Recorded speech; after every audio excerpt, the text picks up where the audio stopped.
إبراهيم إنك حميد مجيد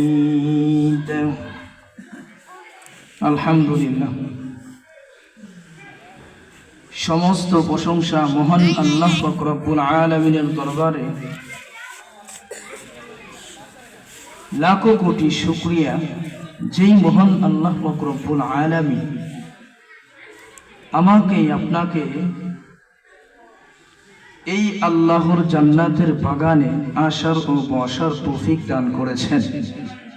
এই জন্য তার কালিমাতুশ শুকর আদায় করি, বলি আলহামদুলিল্লাহ।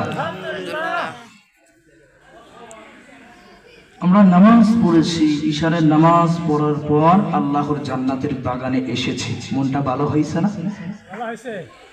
মনটা ফ্রেশ হয়েছে। আমরা নামাজ পড়েছি, কিন্তু নামাজের পর দুরূদ পড়েছি? বলেন না কেন? পড়েছি। একবার যদি কোনো ব্যক্তি নবীর উপর দুরূদ পড়ে, আমার নবী বলেছে তার উপর 10 বার রহমত নাযিল হয়। বলেন সুবহানাল্লাহ। যেই নবীর উপর দুরূদ পড়লে আমাদের জন্য জান্নাতে সুপারিশ করবে,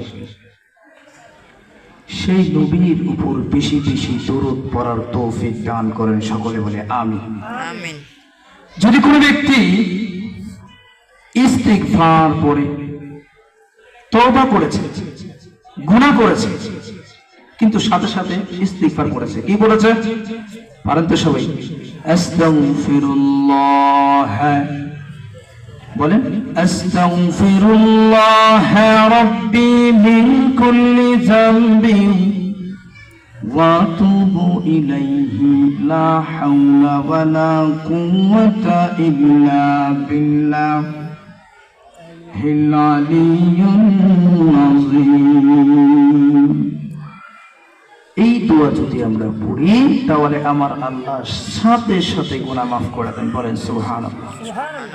আপনার ছোট ছোট গুনাহগুলি আল্লাহ তাআলা মাফ করে দেন।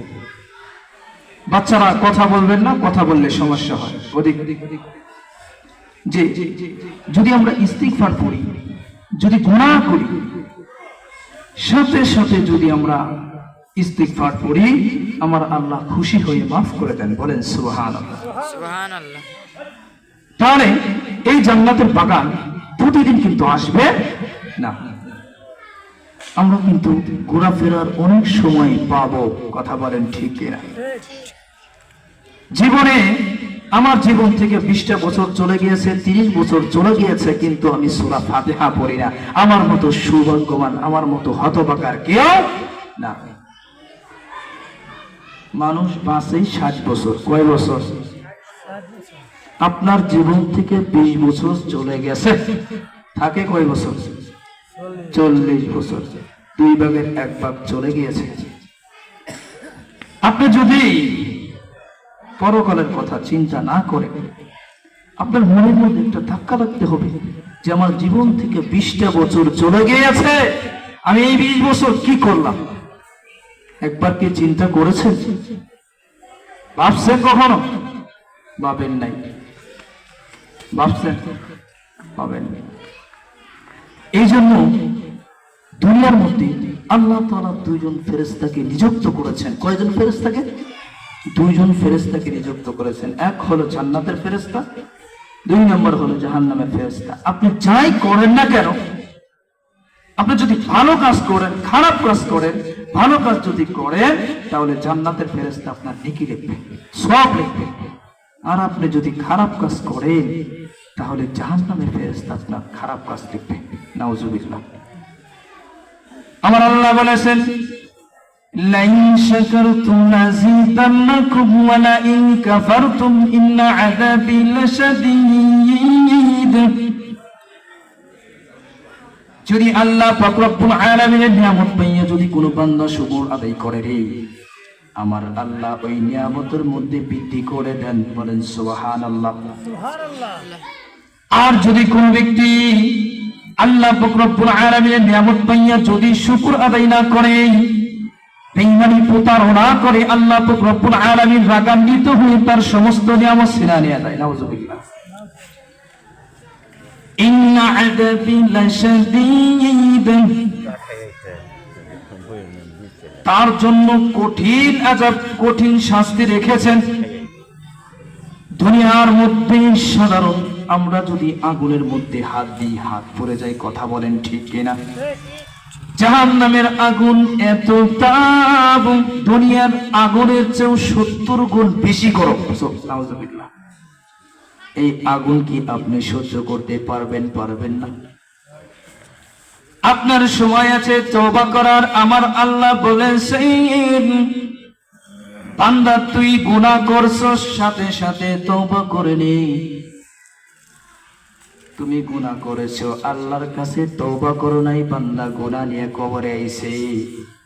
যারা জাহান্নামে যাবে তাদের দিকে আমার আল্লাহ ফিরেও তাকাবে না। নাউযুবিল্লাহ।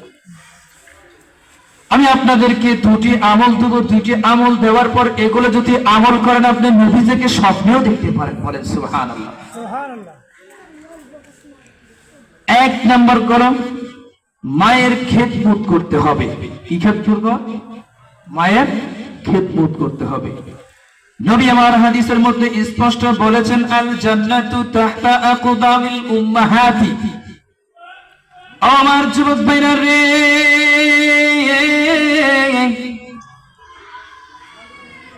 মায়ের পায়ের নিচে সন্তানের জান্নাত। যদি মা বাবার খেদমত করতে পারো তাহলে তোমার জন্য জান্নাত নির্ধারিত। বলেন সুবহানাল্লাহ।